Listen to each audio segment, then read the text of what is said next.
Hi, everybody. Carol Davis here with a spot of sunshine just for you. Compassion's going to be the book I read today, Compassionate Ninja.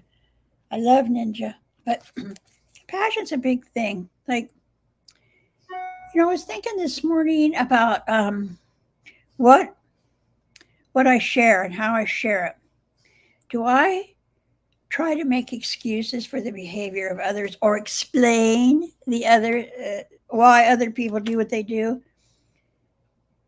No. Well, sometimes I do, and I don't believe that's correct. I don't think that is compassionate. I think that's not minding my own business. If someone hurts your feelings, well, let me turn it back to me. If someone hurts my feelings by what they share with me, either about me or about anything, if my feelings are hurt, it's and I've taught this early. I was taught this early on, and I believe it with all my heart that it's my responsibility to look at my reaction. And of course, often my first reaction is, well, but anybody would be hurt, or everybody thinks that. That's not true. Even if someone is wrong, whatever that means, in their behavior with me, it's still my responsibility to look at my reactions and not with the excuse, but anybody would react that way because that is just not true. My reactions, my response to everything or anything has to do with my baggage. I might completely have no problem with something you say, and maybe somebody else standing there listening has a big problem with it. Like, well, how can you say that? Da, da, da, da, da. We've all been there. And maybe you haven't, but I have tried, and others have tried to explain away someone's behavior. Oh, don't mind her, she's just tired, or don't mind her, she's or he. I don't think that's really correct in how I should handle things. Uh, I don't want anyone explaining away my misbehavior or what they interpret as my misbehavior. I just want to have compassion for everyone, but I don't want to explain anything because I can cause more damage, and maybe I'm not right, and I have no right. Speaking of right, to explain your behavior. That's between you and the person that's hurt by your behavior. Now, what happens with me, if my feelings are hurt, my teacher says, well, you need to look at your reaction. I'm always turned back to me. My reaction is always about my baggage, and it's always my responsibility. So this is not a therapy session. So that's enough on that. I've always taken 3 minutes of your time, but it's something that's heavy on my heart. So that's why it's a good day to read Compassionate Ninja. Okay? That's what I want to be, a compassionate ninja. Compassionate Ninja's heart raced as she thought about the first day of school. While her mind went back and forth between scared and nervous, she spotted a heart shaped seashell. Brave Ninja encouraged her to hold the seashell near her ear to see what it was saying. If you listen closely, you can hear what it's trying to say, much like how your real heart talks to you.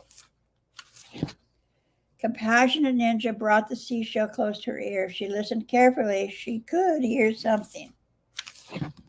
The next day, while getting dressed for school, she remembered what Brave Ninja told her. Listen to your heart and try to hear what it tells you. If you do that, you'll do great. At recess, she noticed hard-working Ninja sitting alone. She knew he didn't speak much English, and he had even less friends than her.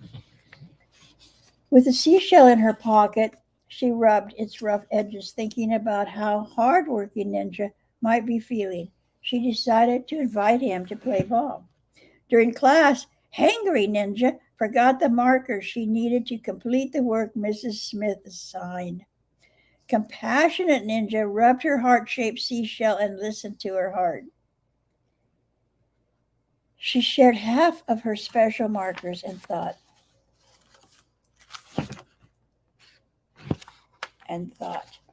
I'll be okay. I still have half left to use. It feels good to share and help a friend in need. At soccer practice, Compassionate Ninja missed a goal. Missed a goal. Forgetting about her seashell, she muttered to herself, You're no good at all. Brave Ninja could tell she was upset and reminded her that listening to her heart included being kind to herself. We should always be a good friend to ourselves. Her friend was right. She had learned how to be kind to others, but not so much to herself. She made a promise to herself that from now on she would show herself some compassion too. The next day, the teacher taught a new lesson and assigned the class some difficult work. Compassionate Ninja had a hard time learning it. Instead of muttering unkind things to herself, she remembered to speak kindly to herself, just as she would a friend. She rubbed the hard edges of the heart-shaped seashell that was in her pocket and gently told herself, I promise to myself on this very day to try to be kind in every way. To every person, big or small, I will help them one and all. When I love myself and others too, that is the best that I can do. Compassion could be your secret weapon against unkindness. And that's it. Compassion could be your secret weapon against unkindness. So have a good day, everybody. I'm moving on into broadcast.